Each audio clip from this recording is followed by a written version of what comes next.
I'm Olivia, 34, living by myself in a quiet neighborhood just outside Seattle, Washington.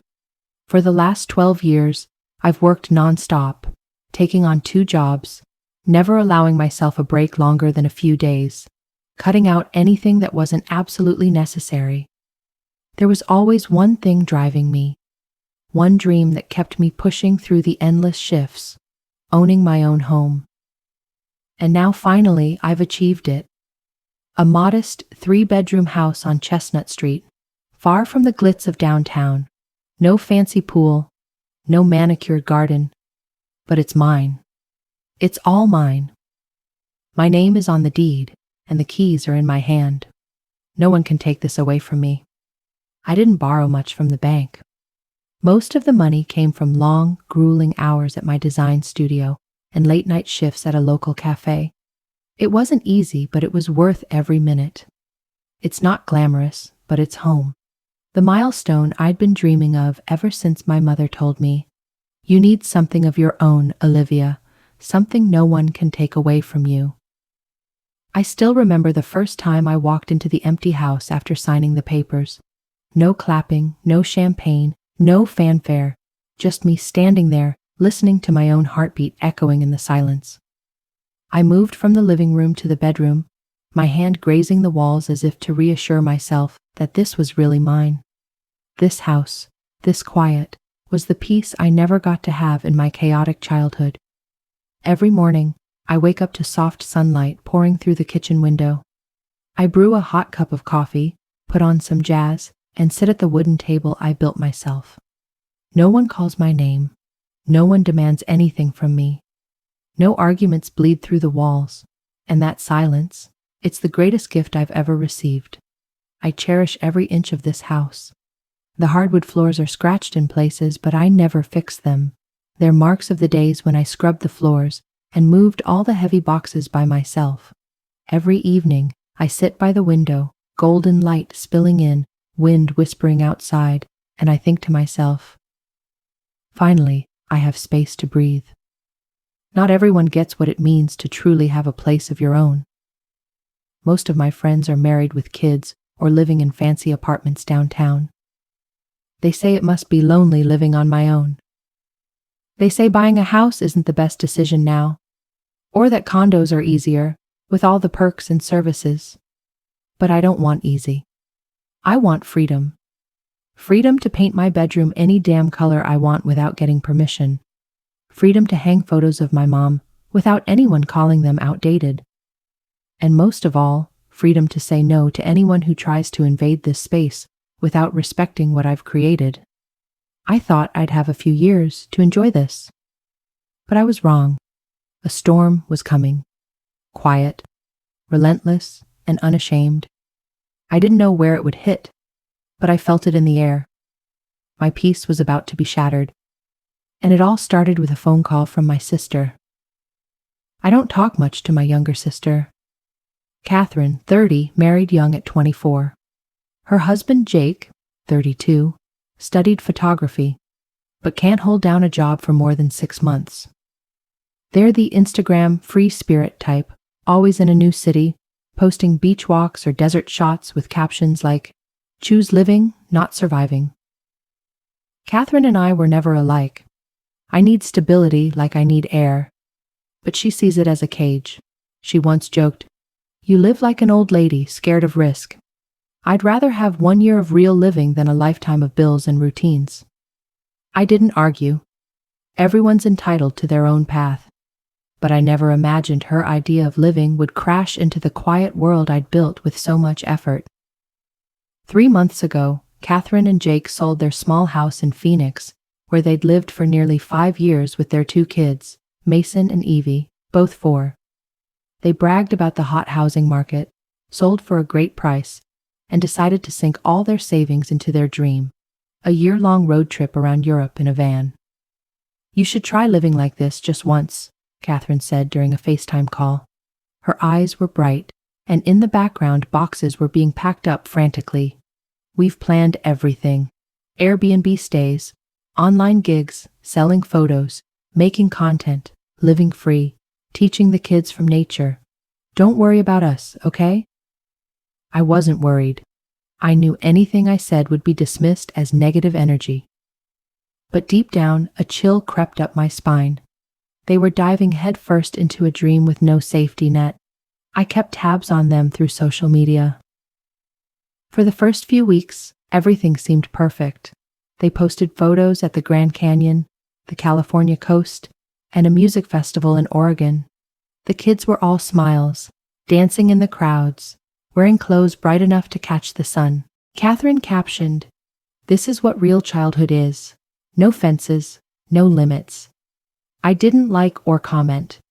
Part of it was to avoid bursting their bubble, but mostly, I wasn't going to be the safety net when it all fell apart. I didn't have to wait long. 2 months into their journey, I got a call around midnight. Catherine's name flashed on my screen. I hadn't even said hello before I heard her sobbing. "Olivia, we've burned through all the money," she sobbed. Her voice was shattered, completely different from the woman in those happy photos. Everything was costing more than they expected. Airbnb prices were sky high.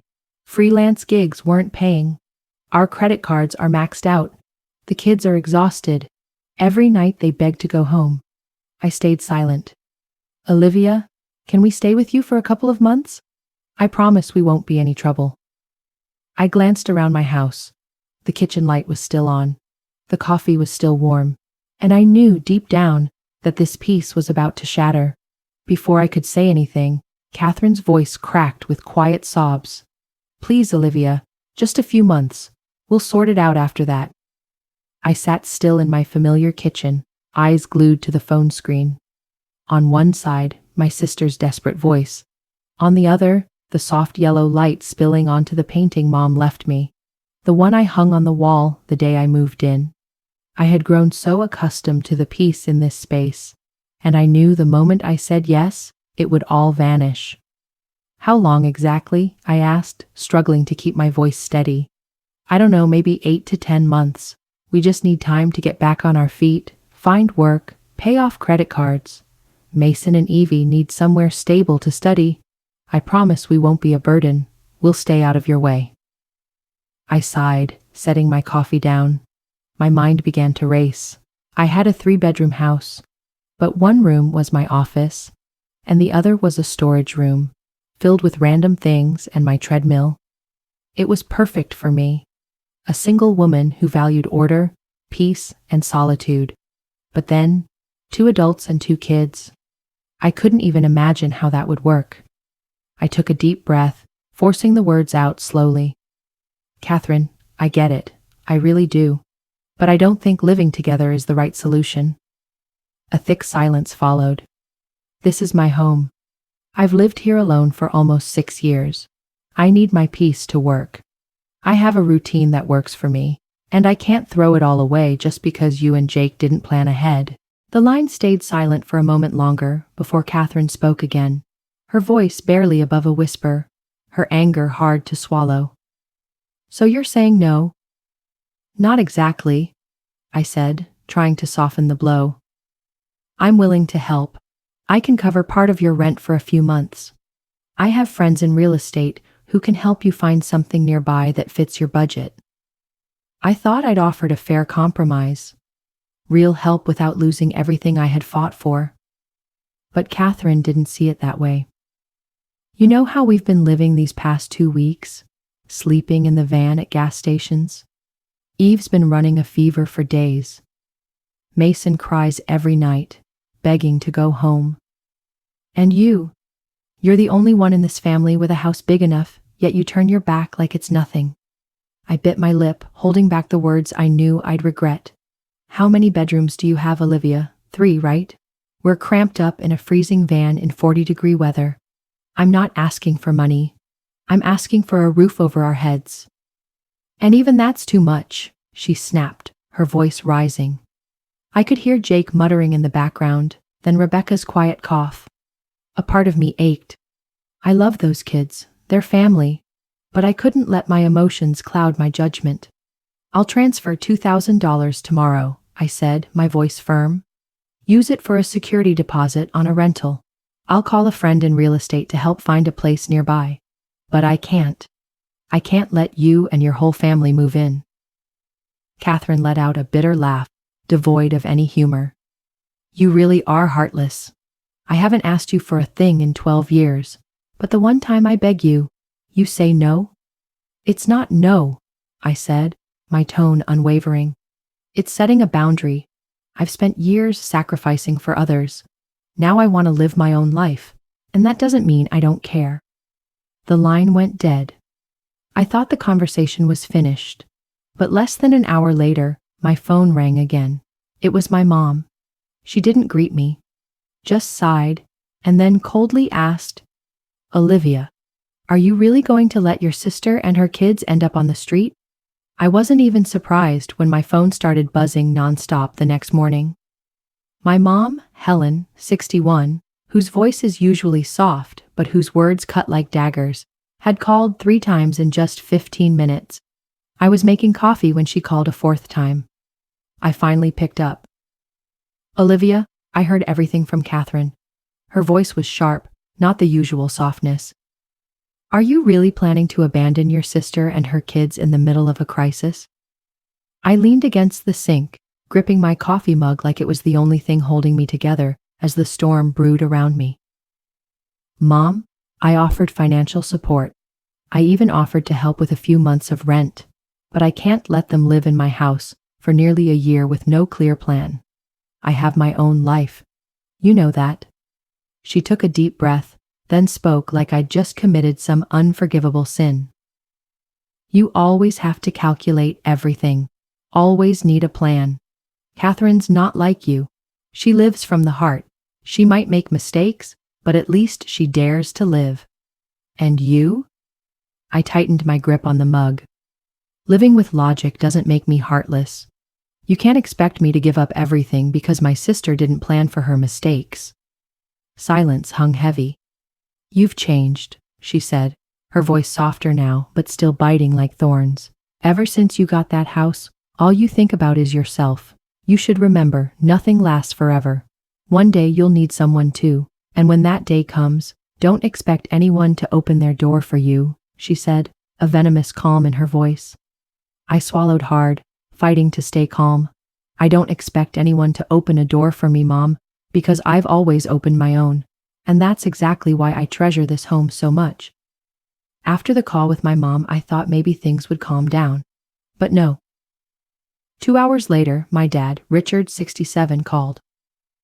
Unlike my mom, he didn't beat around the bush. He went straight for the jugular, his voice sharper than I'd ever heard. Olivia, I can't believe you're refusing to help your own blood during a time like this. You're sitting in that big 3-bedroom house while your sister and her kids are sleeping in a car? I blinked. Dad, they're not homeless. They're staying in Airbnbs. They still have options. I've already sent them money. I even offered to help find them a place, but they don't want that. They want to live in my house for free. What's the big deal? It's just 10 months. Olivia, don't you remember when you first graduated and Catherine let you crash at her place for 3 months? Did you forget that? I let out a tired laugh. Those 3 months were during college, on a couch in a tiny 1-bedroom apartment. And I paid half the rent. Dad, this isn't the same. He wasn't listening. You're so caught up in being independent. Just because you have a house and a job, you think you can say no to everyone? But when you fall, who's going to catch you? I took a deep breath. If I fall, it'll be because of the choices I made, and I'll never show up at someone's door, asking them to give up their freedom to fix my mistakes. He went silent for a beat, then said one last thing before hanging up. You're really proud of yourself, aren't you? But you'll learn. No matter how many houses you buy, they can't warm a life that's gone cold. I rested my head in my hand, drained. Not angry, just bone-tired. I've always been responsible, always the helper, the one who carried everyone else's weight. But the moment I set a boundary, I was called cold, ungrateful, selfish. And Catherine wasn't finished. That evening, an old classmate, Sarah, messaged me. Someone who still vaguely kept in touch with both Catherine and me. Olivia, what's going on? Catherine posted something.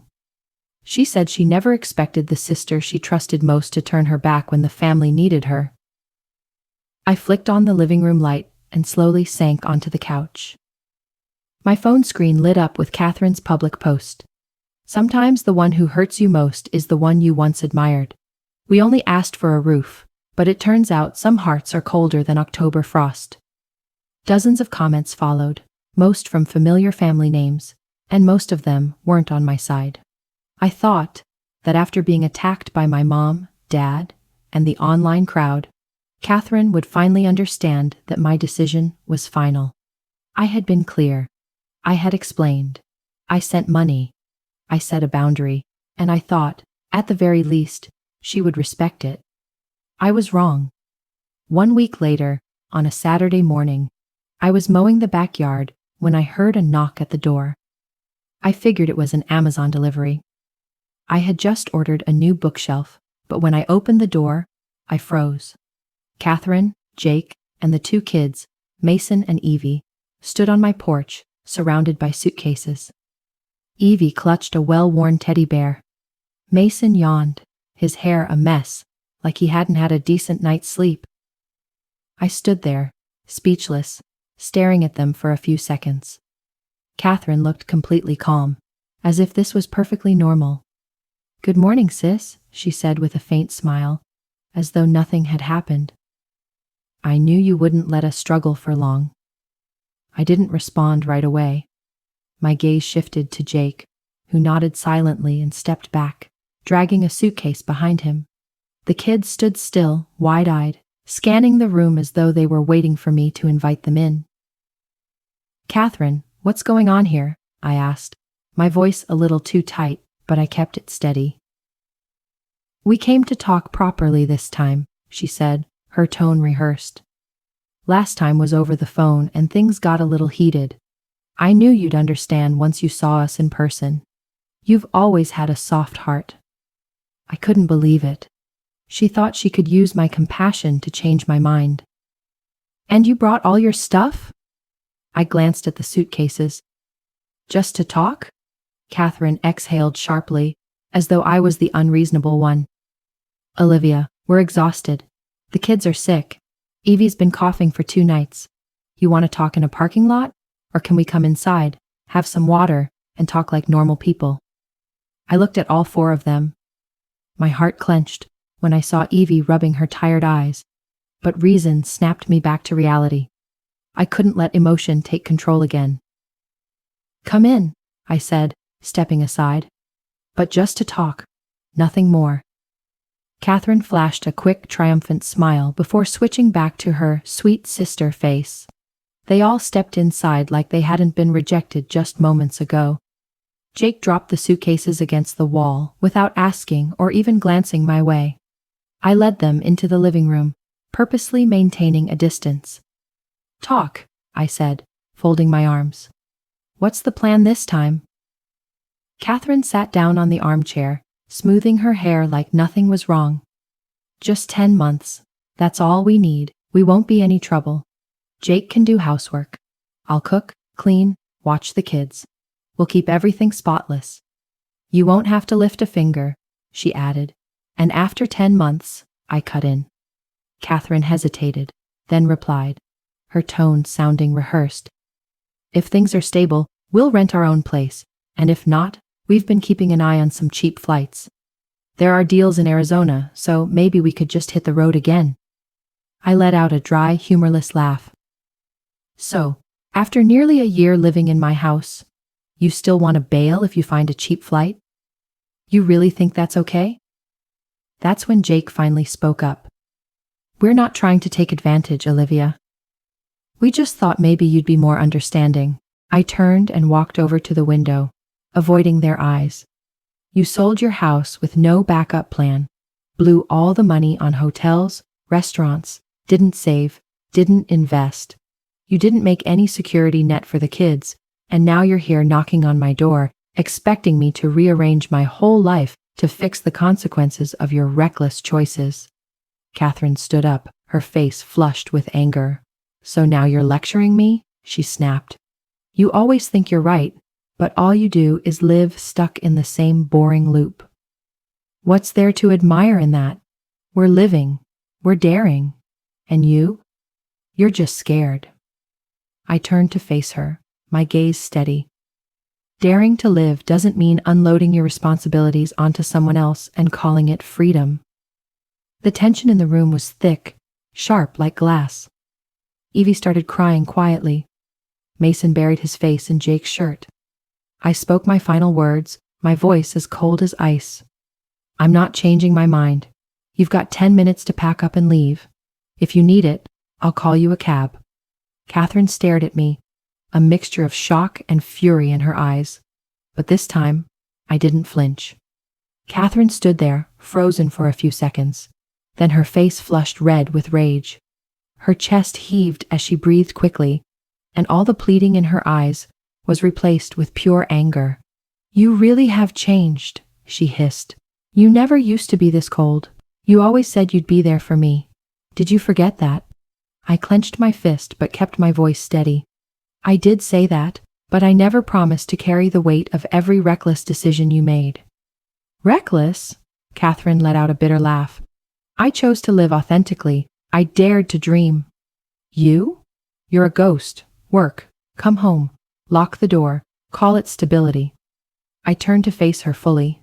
Yes, I choose stability because I know exactly what instability costs, and because I never want to stand at someone else's door with my entire family, begging to stay without a plan in place. Jake couldn't stay quiet any longer. He stepped forward, his voice no longer gentle like before. I thought you'd be different, but turns out you've always been the type who only thinks about herself. Remember when I got married? Mom said you didn't want to pitch in because you were too busy paying off student loans. You used the same excuse, always prioritizing your future. Sound familiar? I stared at Jake, stunned. He had the nerve to bring up something from nearly a decade ago. You're right, I said, finally speaking. I didn't help financially back then because I was working 3 jobs to pay off my student loans. And I don't regret putting myself first. That's how I built this life. And you don't get to use something I couldn't do in the past to make me sacrifice what I've worked so hard for now. Catherine stepped closer, just an inch away from me. You're being selfish. You live alone. This house is twice the size of what you need, and yet you can't spare a little space for your own blood. I stood tall, not flinching. This isn't about space. It's about boundaries. Some people go their whole lives never setting any, and then blame everyone else when things fall apart. I'm not one of those people. Evie started to sob. Jake turned to comfort her, but Catherine kept her eyes locked on mine. It was as if she thought if she glared hard enough, I'd back down. You'll regret this, Catherine said, her voice low, almost like a curse. One day when you need someone, no one will be there. I gave a faint smile, though something twisted painfully in my chest. If the price of having someone stay is giving up my peace and freedom, then I'd rather be alone. Jake dragged the suitcase closer to the door. He shot me a look as if I were the worst person in the family. We won't bother you anymore. But just remember, you turned your back when your family truly needed you. I opened the door. The cold afternoon air swept into the room, biting at my skin. Good luck, Catherine. I mean it. Jake didn't respond. Catherine just told Mason to hold his sister's hand and yanked the suitcase out of my house, never looking back. I stood frozen, my hand still gripping the doorknob. What I felt wasn't anger or triumph, but a growing emptiness in my chest, cold, heavy, and exhausted. But one thing was clear. If I gave in this time, there would never be a last time. I thought things would quiet down after Catherine and Jake left, dragging their luggage and glares behind them.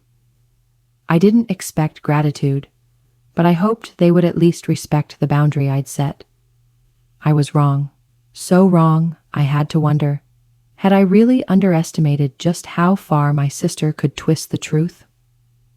Less than 24 hours later, my mom called again. She didn't even say hello, just sighed, and her voice cracked like she'd been crying. Olivia, did you really kick them out onto the street? You saw those kids crying and just slammed the door in their faces? I froze in the kitchen, still clutching my now cold coffee mug. What are you talking about? I didn't kick anyone out. I let them in, I listened, and I calmly said no. I didn't yell, didn't insult, didn't shame them. But you closed the door and turned your back. Catherine said, you stood there, watched the kids cry, and pointed them to the street. I was speechless. Mom, I never did that. I invited them in. We sat in the living room. Everything was said with reason. But they didn't want reason. They wanted me to give up my entire space just to make them feel like I cared enough. Mom went silent, then ended the call with a line that hit me like a stone. No wonder you live alone now. Maybe it's easier when there's no one around to disappoint. That afternoon, my Aunt Margaret, Mom's younger sister, sent a message. She rarely reached out, usually only sending a holiday card here and there. She sent a long message, accusing me of being cold as stone, and forgetting all the times Catherine helped me back when I was in college. That evening, my cousin Julia commented on an old photo I'd posted weeks ago, me reading by the window.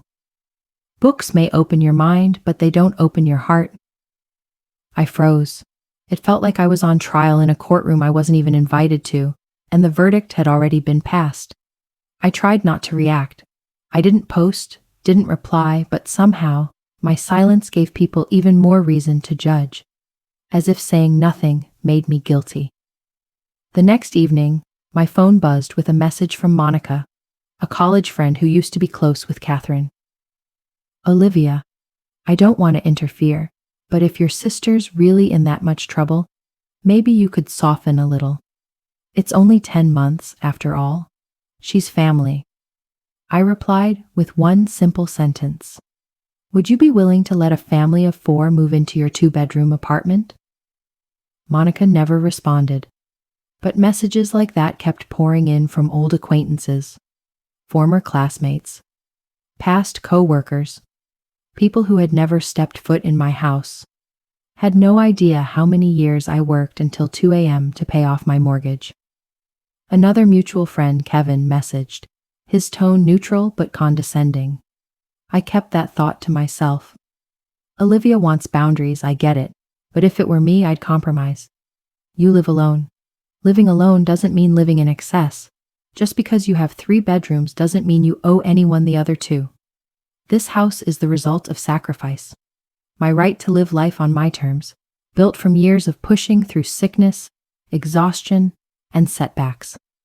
Just as I was sitting in my living room, scrolling through the messages piling up, my phone buzzed again. It was Dad.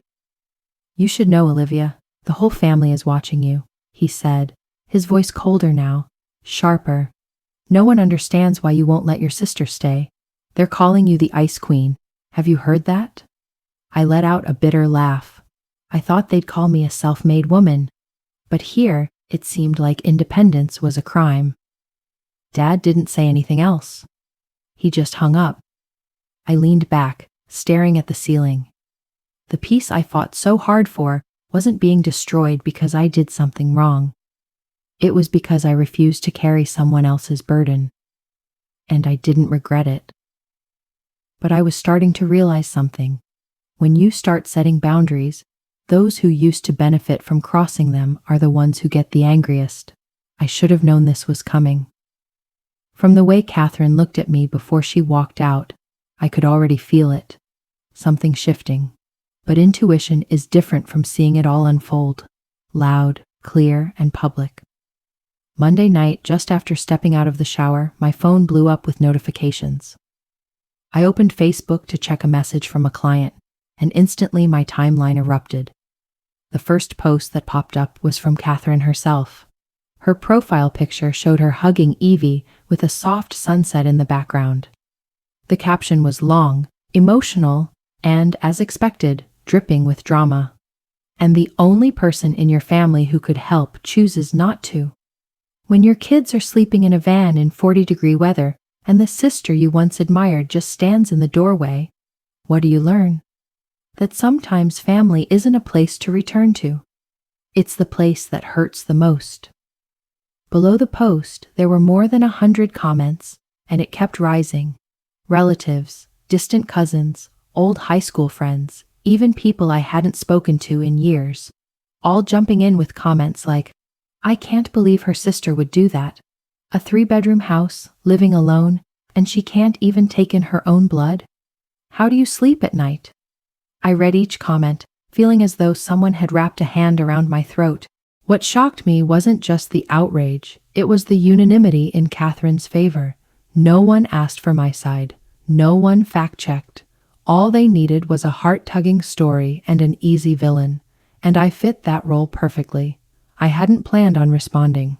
Honestly, I wanted to stay silent, but when even my Uncle Henry, the one who lives in another state and hasn't seen me in 8 years, commented, "I always thought Olivia was too cold. Logic without empathy kills the soul." I knew I couldn't stay silent anymore. I opened my laptop, took a deep breath, and began typing. The first line wasn't defensive, it was clarity. I'm not someone who likes airing private matters online, but if someone drags me into the public court, I have the right to defend myself. I wrote everything from start to finish. That I had sent money, offered to help with rent, invited Catherine's whole family into my home to talk things through, and that I only said no to them living here for nearly a year, with no clear plan. I wrote that I love my niece and nephew, but love doesn't mean losing my personal boundaries or sacrificing the peace I fought so hard to earn. I didn't use harsh language. I didn't smear my sister, but I told the truth. I didn't slam the door on 2 kids. I simply refused to open it to indefinite dependency with zero accountability. I posted it at 10 p.m. Within minutes, the first comment appeared. Finally, both sides of the story. Then another.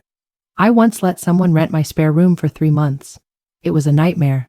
I get it, Olivia." Still, not everyone was on my side. Plenty of people defended Catherine, saying things like, "Family means sharing. Olivia's still being too rigid." Or, "It wouldn't kill her to bend a little for her sister, but at least this time, I had a voice." At midnight, Catherine sent a short, icy text.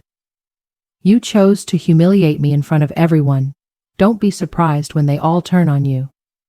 Then, she blocked me on Facebook. I stared at the screen in silence. Not angry, not afraid, just strangely relieved. I knew it wasn't over.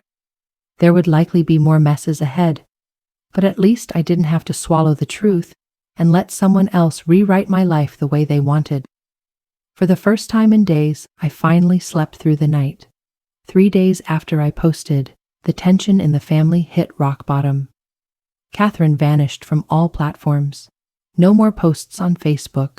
No more free spirit stories. No more dreamy comments from Jake about healing journeys.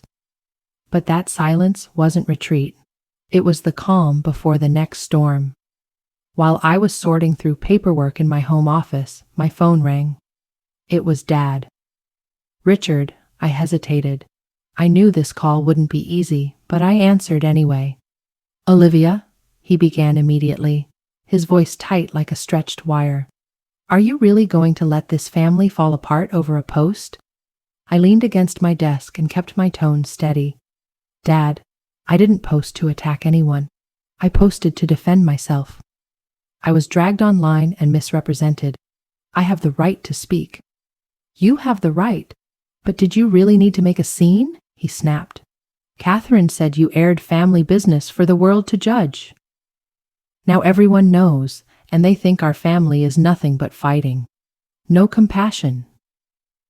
I gave a bitter smile. And where was the compassion when everyone called me cold, selfish, and emotionless? "Who defended me then, Dad?" There was a pause on the other end. Then he spoke again, his voice lower but sharper. "You should have been the bigger person. You're the older sister. You have a home. Catherine's struggling. 10 months isn't forever. You should have opened the door, made peace. Your mother's been crying nonstop. I clenched my teeth. Do you think I'm trying to tear this family apart? Or are you all just too used to me always backing down? Olivia, he barked. Are you talking back to your father? No, I said, exhaling. I'm telling the truth. My voice softened but didn't waver. I've lived my whole life responsibly. I never asked anyone for money. Never asked anyone to hold my hand. I built my life brick by brick. And the first time I draw a boundary, I'm suddenly accused of destroying the family. So what? Peace only exists if I keep saying yes. If that's true, was it ever real peace? He went quiet for a long time.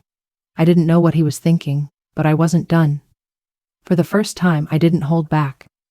I did help. I sent money. I opened up. But I can't open up my entire life so someone else can move in like it's owed to them. Catherine isn't out on the street. She's just being told no, because she refuses to take responsibility. A heavy breath on the other end. Then he spoke slowly. I just hope you won't regret this, Olivia.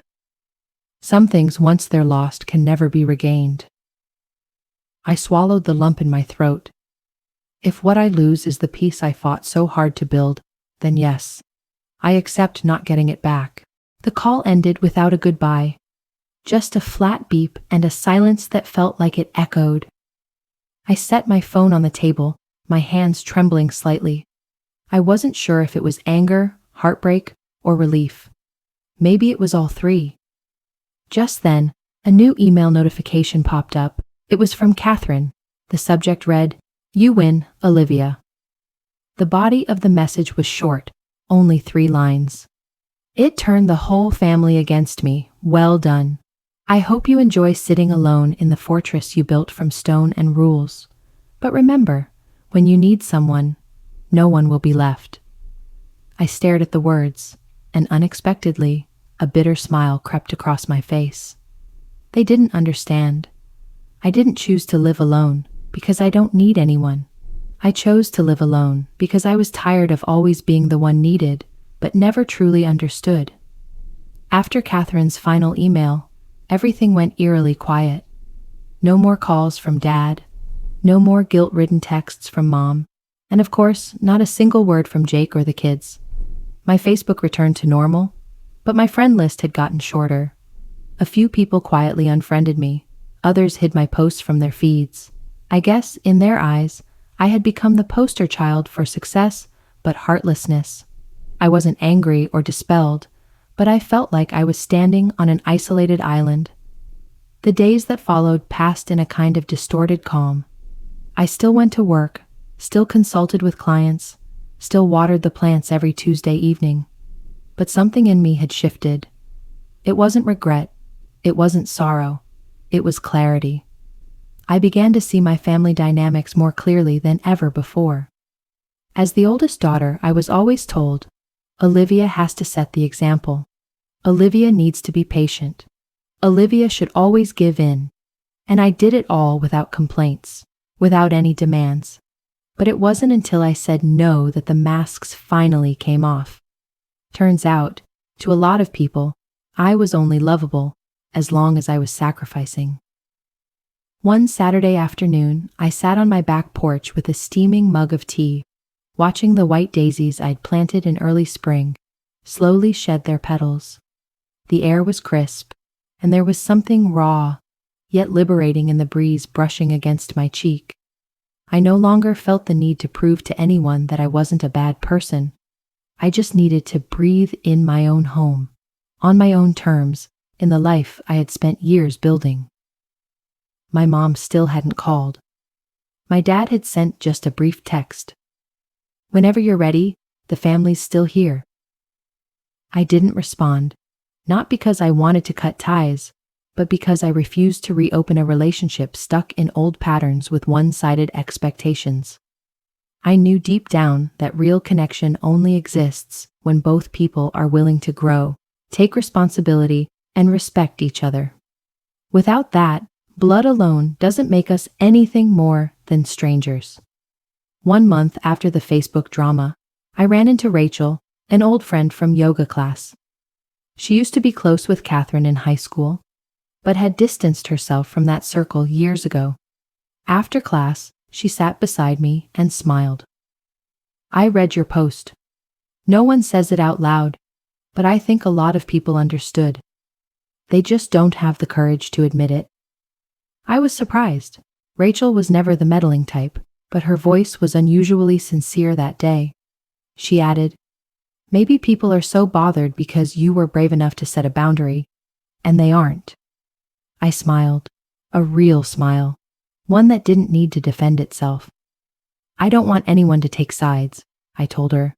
"I just want people to stop rewriting the truth." Rachel nodded. That kind of strength, few have it. That night, I returned home and walked into the comfort of my familiar space. The cozy living room, the soft scent of wax melts, the neat bookshelf, and the stillness that wrapped around me like a thick quilt on a cold winter night. The house hadn't changed. I still lived alone, and I'd never been more grateful for it. I don't have everything. I've probably disappointed some people, but I didn't lose myself. I'm no longer the Olivia from years ago, the one who always nodded, always gave in, always let others' feelings take priority over her own autonomy. Now I have a small house I built with my own hands, and I have a boundary, clear, firm, between real love and manipulation disguised as family loyalty. Olivia's story isn't just a family drama. It's a lesson in boundaries and self-respect. In a world where women are often expected to sacrifice, Olivia chose to protect the peace she earned with her youth. She wasn't heartless. She simply stopped carrying the burdens others refused to own. Sometimes real love doesn't mean giving endlessly. It means having the courage to say no when saying yes would mean losing yourself.